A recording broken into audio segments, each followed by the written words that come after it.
Hey guys, welcome back to Natty B After Cancer. Before we even get started, make sure you hit that subscribe button.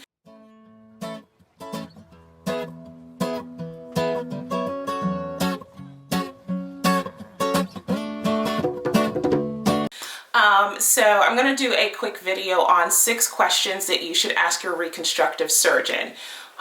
So after a bilateral mastectomy, a unilateral mastectomy, or even a lumpectomy, I don't think you'll have a reconstructive surgeon after a lumpectomy. I don't see why you would, unless you need to have that area filled with fat grafting, so fat from another part of your body. But after you've had a bilateral or unilateral mastectomy, unless you are remaining flat, you will meet with a reconstructive surgeon. And so there are very specific questions you want to make sure that you ask so that you're getting your needs met, and you're also fully understanding what's going to happen while you are asleep on that table. So I'm going to find, so I have a list here and I came up with 6 questions. Now, obviously there are really like 1,000,001 questions that you could ask or that are imperative to ask, but I just wanted to talk about 6 today. And these are 6 questions. Some of them I did ask, some of them I did not realize that I should have asked until after the fact. But for most of these I did ask. So the first question that you want to make sure that you ask your reconstructive surgeon is, how many reconstruction procedures have you done? This was not a question that I asked because I was actually referred to this surgeon. I did my research on him online, and I talked to other survivors who had used him as well, and they all completely raved about him. I mean, they put him on up here. Like, they were like, he's great. I even have a friend who works for Centera who has seen patients unrelated to cancer who have had their breasts done. So they have breast augmentations, and it was done by the same doctor. So there's a lot of good information about him out there, but it's good to ask, how many reconstructive procedures have you done? Because there are some doctors out there, in all honesty, who will embellish their work history, and they'll tell you that they've done all of these things, and they come to find out later that they've probably only done a few and are actually still practicing. After cancer, you don't want to be someone's practice doll. You want to be under the knife with someone who's very confident, who knows what they're doing and has done it many times before. 2, you want to ask, can I see pictures of the work that you have done? This is okay to totally ask. I did ask this question, and my doctor gave me a link of some pictures of stuff that he's done online. But it's okay to see the work, because if a doctor is telling you, sure, yeah, I've done hundreds of reconstructive surgery for cancer patients, then you want to see the evidence of his work. Well, what did your work look like? You may have done 1,000 of these, but were they good? Were your patients satisfied? Did they have to come back for more surgery? Those kinds of things. 3, you also want to ask, is it best to complete my reconstruction before treatment or after treatment? Now, this is a question that we all will get different answers to. I know for me, my surgeon wanted to not do reconstructive surgery until I was completely done with treatment. And the rationale for that is, if you have to have radiation, radiation shrinks and changes the skin. You're going to have discoloration, skin peeling. It tightens the skin. Things just don't sit the same. And then also chemotherapy, as we know, has an effect on the body. So a lot of doctors will say completely finish treatment, then we'll worry about reconstruction later. So a couple of options: go through treatment and remain flat, and then do reconstruction.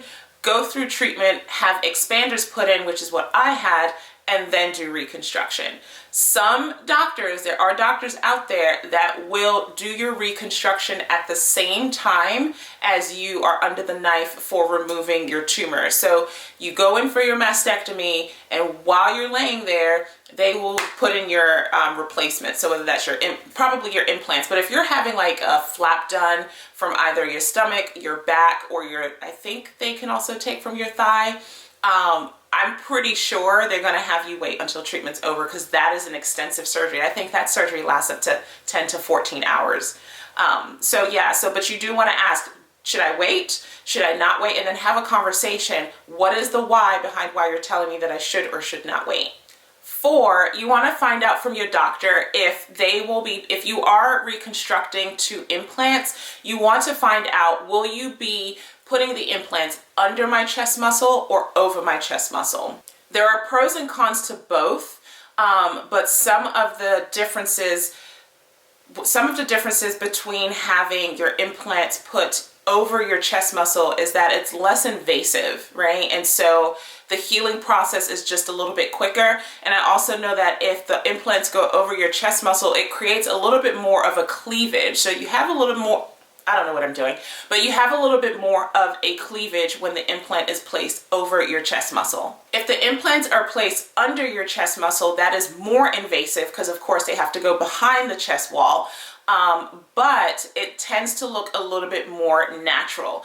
Also, you are less likely to experience rippling from the implants if it goes under the chest muscle, because you have that extra layer. Whereas when it's over the chest muscle, you have, and because we have no tissue anymore from the mastectomy, you will probably experience more rippling.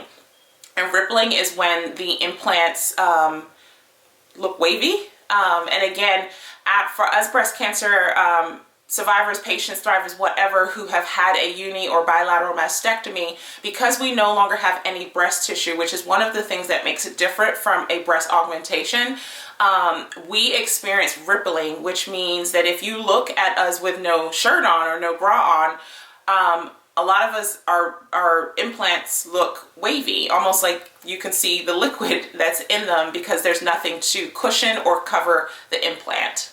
The 5th question that you want to ask is, how long will my surgery last? You want to know how long you will be in surgery so that you can plan for it, so that you can get all of the things that you need, so that your family is aware, so that there's that expectation of, okay, my wife, my daughter, my spouse, my cousin should be in surgery for this long. So if it goes over time, your family members will know, okay, maybe something isn't right. Plus it's also helpful for you to know. It can be a little bit more calming. I don't know, it might be even more nerve-wracking for you to know how long you'll be in surgery. I know that I wanted to know. My doctor made it clear that it was going to be at least 3 hours. It could be as long as 4 hours. And I believe I was in surgery for about 4 hours. And then 6, you want to ask your doctor, what kind of results should I expect? You want them to be candid with you. You want them to be real with you. Every doctor has different forms of bedside manner. And there goes my alarm again. I have my alarm. My alarm goes off in every single video, guys.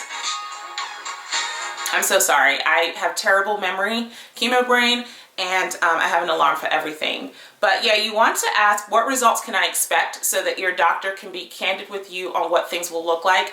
Like I said in an earlier video, after a mastectomy, your boobs will never look the same. There's just no beating around the bush. I don't care what anyone says. And to be honest, if a doctor is telling you that I can make you look the way you looked before cancer, he or she is not being honest with you, because that's not possible. It's not going to happen.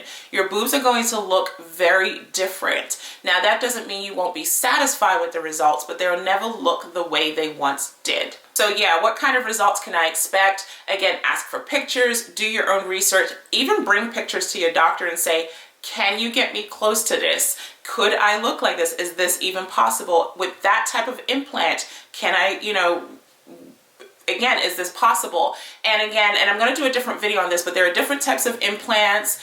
You've got sizing, there's a bunch of other factors that play into how you can potentially look and what your results would be after reconstruction.